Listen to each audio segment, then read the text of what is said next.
അങ്ങനെ ഇന്നൊരു സംഭവം നടന്ന ദിവസമാണ് ഗൈസ്. സംഭവം എന്നൊക്കെ പറഞ്ഞാൽ 3 കൊല്ലമായിട്ട് നടക്കാത്തൊരു സംഭവം. ഞങ്ങളൊരു സിനിമ കാണാൻ പോവാണ്. അങ്ങനെ ഏതെങ്കിലും സിനിമ കണ്ടാൽ കൊള്ളാമെന്ന് വിചാരിച്ചിട്ടല്ല, ലോകം ഇറങ്ങിയപ്പോൾ മുതൽ ലോകം കാണണമെന്ന് ഭയങ്കര ആഗ്രഹമായിരുന്നു. അപ്പോൾ അതിന് പോകാൻ വേണ്ടിയിട്ടാണ് പ്ലാൻ ചെയ്തത്.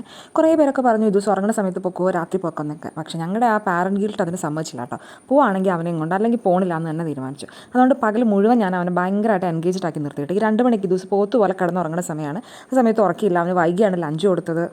ഇപ്പോൾ കുറേ നാളായിട്ട് അവൻ ഉറങ്ങാൻ ഭയങ്കര മടിയാണ്. പക്ഷെ ഉറങ്ങിയാലോ എണീക്കാനേ പറ്റത്തില്ല.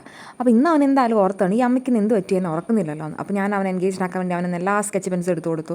ഉച്ചയായപ്പോൾ ഒരു പോപ്കോണിൻ്റെ പാക്കറ്റ് ഇരിക്കുന്നുണ്ടായിരുന്നു കേട്ടോ. അപ്പോൾ അതൊന്ന് ട്രൈ ചെയ്ത് നോക്കാമെന്ന് ഓർത്ത് അത് കുക്കറിലിട്ട് ലിഡ് റിവേഴ്സായിട്ട് അടച്ച് വെച്ചിട്ട് അതൊന്നും ഉണ്ടാക്കി എടുത്തിട്ടുണ്ട്. അപ്പോൾ എന്തായാലും തിയേറ്ററിൽ പോകുമ്പോൾ പോപ്കോൺ മേടിക്കാമെന്ന് ഓർത്തിട്ടുണ്ടായിരുന്നു. അപ്പോൾ അവൻ അതിൻ്റെ ടേസ്റ്റ് ഒന്ന് കിട്ടട്ടെ എന്ന് ഓർത്തു.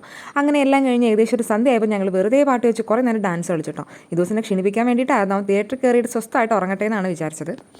അങ്ങനെ ഏകദേശം ഒരു 8:45 ആയ സമയത്ത് ദിവസത്തിൻ്റെ ഓരോരോ കിളികളായിട്ട് പറന്ന് തുടങ്ങിയിട്ടുണ്ടായിരുന്നു. അങ്ങനെ എല്ലാം കഴിഞ്ഞ് ഞങ്ങളൊരു 9:15 റെഡി ആയിട്ട് ഞങ്ങൾ പോകാൻ വേണ്ടിയിട്ടാണ്. ഞാനൊരു ബാഗ് പാക്ക് ചെയ്തിട്ട് എടുത്തിട്ടുണ്ടായിരുന്നു. ഈ ദിവസം ഒരു മങ്കി ക്യാപ്പ്, ഒരു കുഞ്ഞ് പുതപ്പ് എടുത്തിട്ടുണ്ടായിരുന്നു കേട്ടോ. ഞാൻ അവനൊരു ഹുഡിയൊക്കെ ഇട്ടാട്ടോ റെഡിയാക്കിയത്. പോണ വഴിക്ക് കുറച്ച് നേരം വർത്താനൊക്കെ പറയുന്നു. പിന്നെ ആൾ നല്ല ഉറക്കമായിരുന്നു. ആരക്കുന്നത്തെ പാൻ സിനിമാസിലാണ് കേട്ടോ പോയത്. നമ്മൾ ചെന്ന സമയത്ത് അവിടെ ഭയങ്കര തിരക്കുറവായിരുന്നു. പക്ഷേ സമയമായപ്പോഴേക്കും ഒരുവിധ ആൾക്കാരൊക്കെ വന്നു തുടങ്ങിയിട്ടുണ്ടായിരുന്നു. അങ്ങനെ ഉറങ്ങിക്കിടന്ന് ഈ ദിവസം അകത്തോട്ട് കയറി ബഹളം കേട്ടപ്പോഴേക്കും എല്ലാം കണ്ണു തുറന്നു. ഒരു 10 മിനിറ്റ് പല കിളികളും പറന്നുപോയ ഭാവത്തിലായിരുന്നു അവനിരുന്നത്. പക്ഷേ കുറച്ച് കഴിഞ്ഞപ്പോഴേക്ക് ഭയങ്കര ആക്റ്റീവായിട്ടോ. ഞങ്ങളുടെ കൂടെ ഇരുന്ന് 3 മണിക്കൂറിന് സിനിമ അവൻ മുഴുവൻ കണ്ടു. ഭയങ്കര എൻജോയ്മെൻ്റ് ആയിരുന്നു അവന്. ഞങ്ങൾ കൈയടിക്കുമ്പോൾ കൈയടിക്കാനും ബഹളം വയ്ക്കുമ്പോൾ ബഹളം വയ്ക്കാനും ഒക്കെ ഒപ്പം ഉണ്ടായിരുന്നു. കോമഡിയൊക്കെ കണ്ടിട്ട് അവൻ ഭയങ്കര ചിരിയായിരുന്നു. എന്ത് മനസ്സിലായിട്ടെന്ന് എനിക്ക് അറിഞ്ഞൂടാ. അങ്ങനെ ഇൻ്റർവെല്ലായപ്പോൾ ഞങ്ങൾ പുറത്തിറങ്ങി ബാത്റൂമിലൊക്കെ പോയി പോപ്കോണും കോക്കൊക്കെ മേടിച്ച് തിരിച്ചു പോയിട്ടോ. അങ്ങനെ ഈ ദിവസം ആദ്യത്തെ സിനിമ ഭയങ്കര സക്സസ്ഫുൾ ആയിട്ട് ഞങ്ങൾ കണ്ടു. എന്തായാലും സിനിമ കണ്ടതിന് ശേഷം ഈ ദിവസം ഭയങ്കര ലോക ഫാൻ ബോയ് ആയിരിക്കും കേട്ടോ.